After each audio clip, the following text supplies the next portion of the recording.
Hello my dear lovely students and welcome back to channel GDC Classes English. So today is the 19th day of your Daily Pharma Dose session.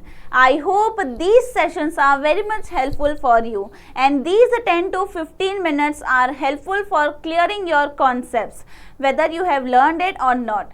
Clear? And I want to know that if this session is helpful for you or not. Just comment me in the comment section that yes, this is the helpful session, and I will see each and everyone's comment and I will energize me more than I am doing right now. So let's start our session with our first question, that is, attrition is a disadvantage primarily associated with which type of dryer? This is the previous year question from NIPER JE 2020. For the recent question, attrition, what is the meaning of attrition? When something is rubbed against each other, that is known as attrition. First we have the fluidized bed dryer. This is a type of bed in which the hot air is passed through a bed of particles, making them fluid-like and suspended. The particles move and colloids with each other continuously due to the presence of the speed air, the airflow. So yes, there is the chances of attrition as there is the flow of air in your fluidized bed dryer. So yes, attrition is disadvantage of fluidized bed dryer. Next we have the tray dryer. In this tray dryer, the tray is taken and the sample or the product is simultaneously spreaded over your tray. And there is no particle movement as only a gentle, we can say, hot air circulates slowly around it. So there will be no attrition. Next we have a spray dryer. In this spray dryer, liquid is sprayed into finely droplets, into fine droplets into hot air. That doesn't contain any attrition. So droplets dry in the air, no solid collision will happen. Next we have the vacuum dryer. Drying occurs under reduced pressure and low temperature. There is no involvement of air. The material is kept steady. It is kept stationarily and moisture evaporates easily. So yes, there is also no attrition. Only in fluidized bed dryer, attrition process can be a disadvantage. Okay. Now, the second question. The chemical name 5,5-diphenyl-hydroquinone belongs to. This is previous year question from NWR Rajasthan 2012. Okay, 5,5. First of all, small trick. Hydroquinone, phenytoin. Clear? So by this you can remember that 5,5-diphenyl-hydroquinone is the name of your phenytoin. Clear? A phenobarbital is a type of barbituric, or we can say derivative of a barbituric acid. Your pyrimidone is a type of deoxy derived of pharbitone. Next, your phenytoin is a hydrogen derivative, that is 5,5-diphenyl-hydroquinone, and your carbazepam is a type of benzodiazepine related compound. So you can see all these three compounds are different except for your phenytoin. Clear? So correct answer will be option number C. Now, next question. Name the part of eye which is involved in focusing light on the retina. Okay, first we have the sclera. Sclera is known as the white part of your eye. It protects and maintains the shape of your eye. Clear? It has no role for focusing the light. Next we have the iris. Iris is the colored part of the eye. Like my eyes are brown. Might be some other person has blue eyes. You might have the brown eyes. So you can also inform me what is the color of your eyes. Okay. So then in the next session or in the short, I will explain that what are these different colors of eye actually are due to and what they can cause. I will definitely give a short video on this, but when you will comment me in the comment section, only then. Now, this cornea Cornea is a transparent front part of your eye and is responsible for bending most of the light rays entering the eye.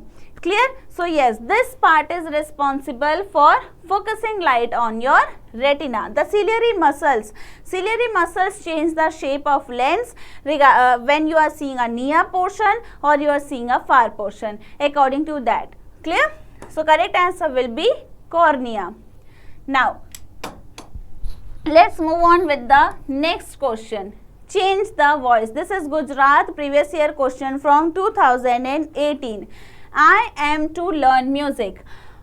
One thing you need to know is whenever you change a voice by using this simple sentence, the object now becomes the first word.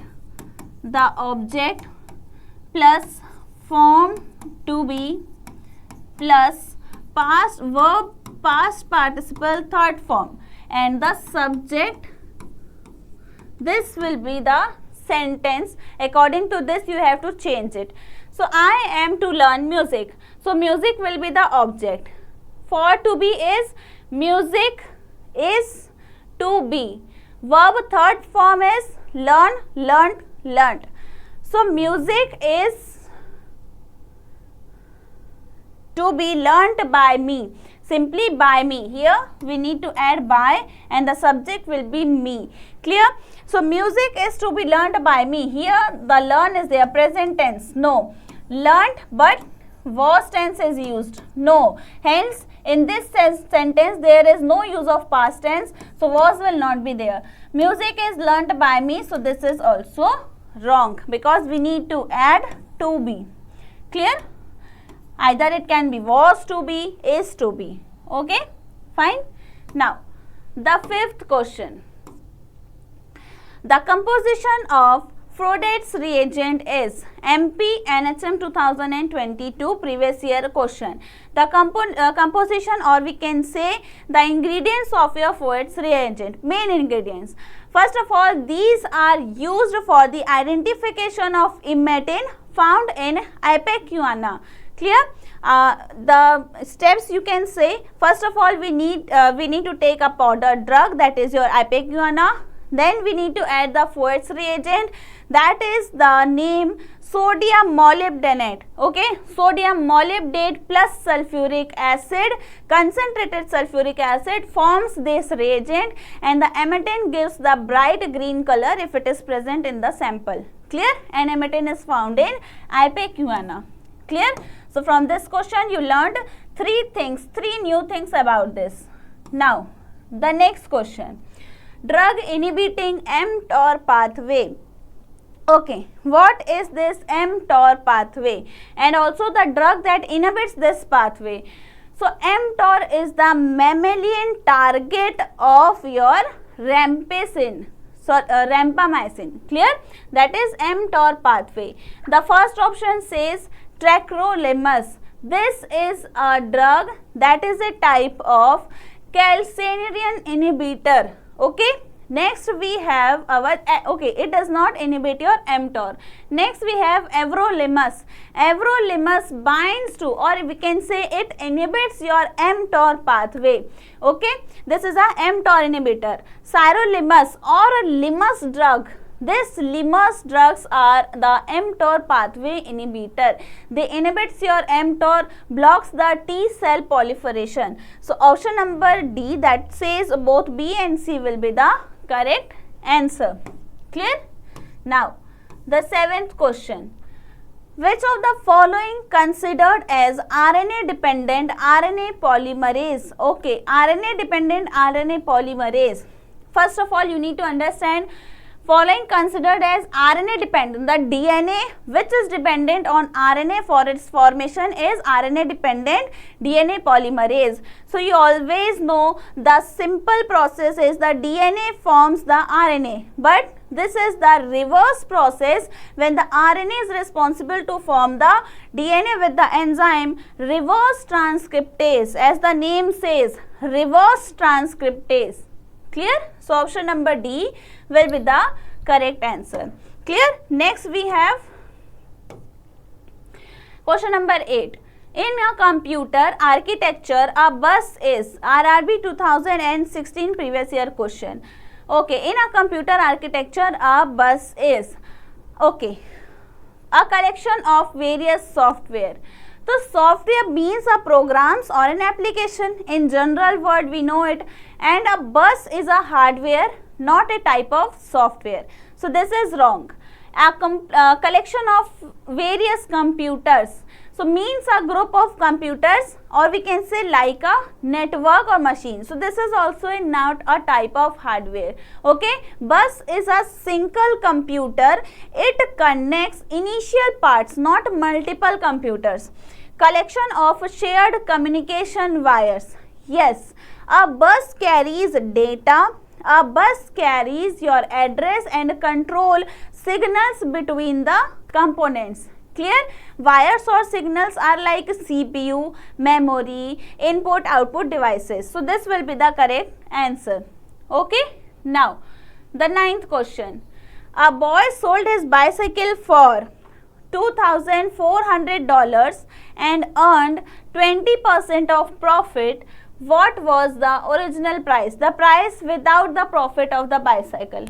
Okay, fine. Now again the calculation part. So I will deal with the steps, procedures. Don't just, I am not a maths person, so I am just dealing with the steps and I will give you the formula how it is calculated. Okay, see, first one, we need to find the boy sold his bicycle for $2,400 by earning a profit of 20%. So we need to find the original price, that is your cost price. So profit is 20%. Clear? As the statement says, he earned 20% of the profit. So profit is 20%. Now the selling price, that is the SP. What is the selling price? That is $2,400. Okay, that is we can say the 100% selling price. If he is having 20% profit, that means the selling price will be 100%. He has sold it in 100% plus with the profit of your 20%. This will be your selling price. Clear? So how much will be the cost price? That is 120%. Clear? Fine. This is the statement. Now next thing, your selling price is $2,400. Here the calculation is given in dollars. Okay, so 120% of this $2,400 we need to find. Now what will happen? This 120 is equal to $2,400. Now if we take the initial 1% profit, now what we can find? 1% will be equal to, when we find about the 1%, it simply gets divided, that is 2,400 upon 120 into 100. This will be your what? The initial, or we can say the provisional step. Clear? Okay, not into 100, divided by 120. Clear? So this is your final step. Now after the calculation we will get the answer of 20%. Clear? We got the answer of 20%. Now 100%, while we take about 100%, this was for 1%, now we need to find about our 100%. So 100% is equal to 20 into 100. Now this 20 into 100 will be, when you will calculate it, you will get the amount $2,000. Clear? So this will be the correct option. Okay, that is option number D. Okay, clear? Now let's move on with our next question. You can also see the formulas and everything. I have just shown it in your blackboard. You can take a screenshot. Okay. Now, or either you can find it with the simple process also, that cost price is equal to 100 divided by 100 minus 100 plus profit percent into selling price. Then you will get a formula. Okay. Clear? Now this is the simple formula. You can place it and you can find the value. Either you can go with my procedure also. Clear? Next we have motile bacteria is, the bacteria can be motile if he or she, obviously the bacteria is having a flagella, because flagella is a part which is responsible for locomotion and movement of the bacteria. Shigella, E. coli, lactobacillus and Klebsiella pneumoniae. So E. coli is the bacteria that is motile as it has the flagella. Clear? See, lactobacillus motile, flagella not present. E. coli, yes. Klebsiella, no. Flagella are absent. Only in condition of E. coli the flagella is present. So these were the questions, 10 questions, today's 10 questions. I hope you enjoyed the session. Like the session, share it with your friends and also comment what I had asked in the starting of the session. Okay. Thank you everyone for watching this session.